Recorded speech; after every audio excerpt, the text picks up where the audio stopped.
Now, let us explore the economics of production. Okay. When we say production, it is simply the creation of goods and services to satisfy human wants. So this is the process of transforming both fixed and variable inputs into finished goods and services. So later on, you will understand what I mean by fixed and variable inputs. But focus muna tayo sa production. So when we say production, we are producing something and there are factors of production. So ito yung mga kailangan natin in order for us to produce something. Kailangan natin ng land, ng labor, ng capital, ng entrepreneurship. So when we say land, this is a natural made resource. Ano pa ba? So land, water, ganyan. We also have labor, or this is a human-made resources. Capital naman is a resource that is, kumbaga, para siyang land plus labor. Ibig sabihin, in order for us to have a capital, anyway, here in economics, when we say capital, hindi ibig sabihin nun is financial. So, di ba, usually tayo, if we learned capital, feeling natin it's financial. So, in economics, capital is anything that is needed in order for us to make something. Tulad ng tools, ano pa, tools, light, ano pa, yung mga equipment na nandyan, example in this factory that is shown in this slide, yung mga tools na ginagamit nila, those are capitals. Ano pa ba? Dito naman, yung baka, yung building, yung fences, lahat yan ay capital. So, capital is actually land plus labor. So, ito yung, kunwari, basket made from a baka. So, ni-labor yun. Kumbaga, ginawa yun ng isang tao to make that basket. And that basket is also used in the operation. So, that is what we call capital. While entrepreneurship is the ability to combine all these three other factors of production. So, pag sinasabi natin factors of production, ito yung mga resources. We also call this the inputs. Ayan. So, again, another term for factors of production is resources and inputs. Ayan. So, ito siya. Factors of production are the inputs or the resources. And yung output naman, these are the goods and services produced using the inputs. Ibig sabihin, we can also represent the production into a mathematical equation or what we call the production function. So it is a relationship between the inputs of a firm and its output of goods and services, ceteris paribus. So ito na siya. The quantity is the output. Sabi dito, the output is equal to the function of labor and capital. So, in other things, in other bagay, output na ginagawa natin, hindi lang labor at capital ang kailangan natin. So, pwedeng, the output is a function of labor, land, capital, entrepreneurship, ayan. So, ganun. So, ito lang din, it's just a representation of what production is. So, in order for us to have an output, kailangan natin gumamit ng iba't ibang inputs. So, output is equal to the function of different inputs. Okay. Now, sabi natin kanina, iba tayong tinatawag na fixed input and variable input. So, when we say fixed input, these are inputs that are used at a constant amount in a given period. And these are inputs that can't easily be increased or decreased in a short period of time. So, hindi siya madaling madagdagan or mabawasan in a short period of time. And the fixed input do not change when you produce more output. For example, in this picture, what is the fixed input here? The fixed input here is itong nilulutuan. Sabi dito, fixed input do not change when you produce more output. Ibig sabihin, kunwari bread yung ginagawa niya dito, makagawa man siya ng 1,000 na bread, 100 lang na bread, or 5 bread lang, still, isa lang yung lutuan. So, the lutuan is a fixed input. Hindi siya nakadepende sa kung ilan yung output na gagawin. Also, ito, si ate, yung labor. Isang tao lang din siya. Makagawa man ng 1,000 na bread, 10 na bread, 5 or isa lang siya na labor. So that is a fixed input. However, variable inputs naman, these are inputs that can easily be increased or decreased in a short period of time. So, a variable input do change with the more that you produce. So, ano ibig sabihin nito? Example is, yung ingredients para gumawa ng bread. 'Di ba? Siyempre, yung 1 kilo of harina, baka let's say 50 breads lang ang magawa nun. So, kapag gagawa ka ng let's say 1,000 na bread, kailangan mo din dagdagan yung harina mo. Ibig sabihin, yung harina or yung ingredients para makagawa ng bread is a variable input. Nagbabago siya depende sa output na kailangan nyo.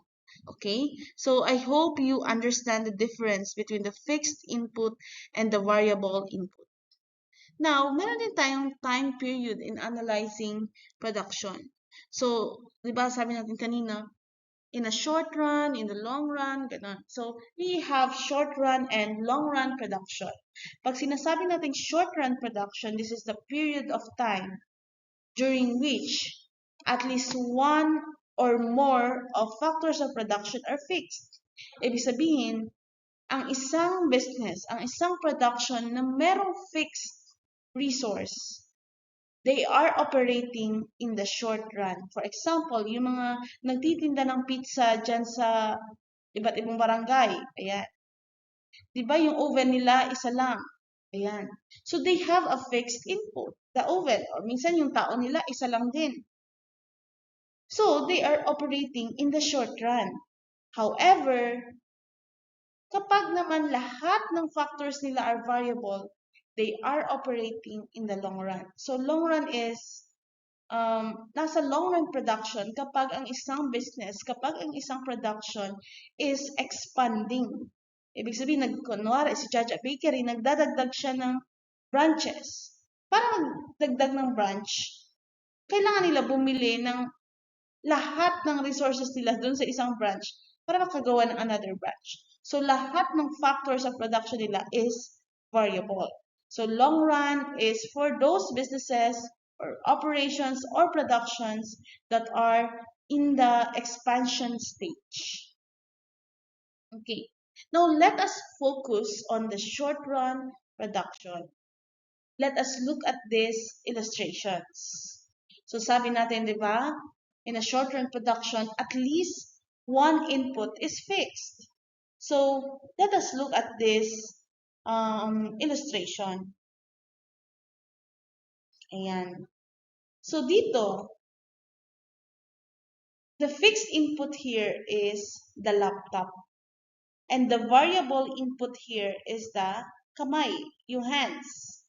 So, kapag fixed input lang ang nandyan at walang other variable input, no output will be made. Walang output kapag fixed input lang ang nandyan.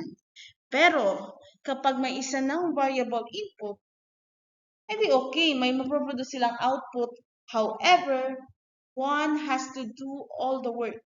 Ibig sabihin, lahat ng trabaho, yung isang variable input lang yung gagawa. Pero kung yung variable input ay nadagdagan, ayan, ibig sabihin, dalawa na yung gagawa ng lahat ng trabaho. So there is specialization. Nagiging efficient yung production, nagiging efficient yung output na nakukuha nila. Okay, now let us also look at this illustration. Again, the fixed input here is the laptop. Tapos, ang variable input is the hands. And the output is the letters na natatype nila. Let's look at this first image here. Meron tayong isang kamay who has to do all the work. And dahil isang kamay lang ang kayang gumawa ng lahat, ito yung na-type niya, 4 na letters. Pero, nung nadagdagan siya ng isang kamay, may katulong na yung isang kamay. Kaya, mas malaki na or mas marami na yung output nila. They were able to input 8 letters. Pero, pag dinagdagan na naman yung variable input, you will notice that the output eventually decreases. Nung nadagdagan ng isa, naging 4 na lang ang natatype. Nadagdagan na naman ng another variable input, 2 na lang. Yan, hanggang sa bumaba ng bumaba yung input, ay yung output. So, paano to nangyayari? Bakit bumababa yung output sa kada dagdag ng variable input? So, nangyayari ito because of the fixed input. Dahil nagdadagdagan lang yung variable input, pero meron sila ng isang fixed input, which is the laptop. Marami nga yung variable input, pero yung laptop, hindi naman nagbabago yung number. So this is what we call the law of diminishing marginal return. So may marginal na naman. Yes, and in all the concepts dito sa economics, usually makikita mo talaga yung term na marginal. Kasi nga sabi natin, people make decisions through marginal thinking. Okay. So what do we mean by the law of diminishing marginal return? Sabi lang nito, as you add a variable resource to a fixed input, the additional output will eventually decrease. Habang daw nagdadagdag tayo ng variable resource sa fixed resource, yung additional output eventually magde-decrease siya. So that is what we call the law of diminishing marginal utility. Okay. So this is how it will looks like as well. Kung meron ng isang lutuan lang tapos nagdagdag ka ng napakaraming tagaluto, still inefficient yung production nyo kasi nga meron kang fixed input. Okay. Now, the output is also what we call the total product. So this is the number or the total amount of output na na-produce natin in physical units. So let's convert it into numbers na itong mga natutunan natin. So yung outputs, yung bilang ng output na nagagawa natin is what we call the total product. And then we also have the average product. So si average product naman, it measures the total output per unit of input used. So it is expressed as the productivity of an input and it is associated with the efficiency. We also have the marginal product. The same din to dun sa marginal utility kung paano natin siya i-compute. So this is the rate of change in output as an input change by 1 unit. Okay, let's have this as an example. So marami tayong schedules and curves that you will encounter in economics. So konti pa lang to. Even in the macroeconomics, meron pa rin tayo doon ng mga tables na may encounter. So let's have here this one. One of the input is labor. So nakikita natin nagbabago yung quantity ng labor. Therefore, labor is a variable input. Okay, well, the number of pizza is the total product or this is the output. Ano kaya ang fixed dito? Pwede yung lutuan ang fixed dito. So, labor is a variable input and the number of pizza is the total product. Sabi lang nito, given a fixed input and 0 variable input or the labor, we have a 0 output or number of pizza. Wala tayong pizza maproproduce if we only have a fixed input. Pero kapag meron na tayong isang laborer, makakagawa siya ng 5 pizza. Kapag nadagdagan, nagkaroon siya ng kasama, naging 2 na sila, magiging 15 na yung pizza na magagawa nila. And then, kapag 3 na sila, nadagdagan na naman, magiging 20 na yung pizza na okay, so magiging ano yun, 20 naman na yung pizza na maproproduce kapag 3 na sila. And so on and so forth. Now, this is the total product. Sabi nga natin, total product is the output. And let us compute now for the average product. Paano naman si average product i-compute? Ayan. So, this is the average product. So, paano naman siya kinompute? So, in computing the average product, simply, it is just total product divided by the input or output divided by the input. For example, 5 divided by 1 is 5. 15 divided by 2 is 7.5. 20 divided by 3 is 6.67. 22 divided by 4 is 5.5. 22 divided by 5 is 4.4. And 18 divided by 6 is 3. So that is how we compute for the average product. Ibig sabihin, ang kada isang laborer, ito yung productivity nila. Ibig sabihin, kapag isa lang siya, 5 yung naproproduce niya. Kapag dalawa sila, ang kada isa sa kanila, 7.5 ang naaambag. Kapag tatlo na sila, ang kada isa sa kanila, 6.67 ang productivity din. So, ganon yung interpretation natin of the average product. What about the marginal product? What about the marginal product? Ito naman daw kapag marginal product.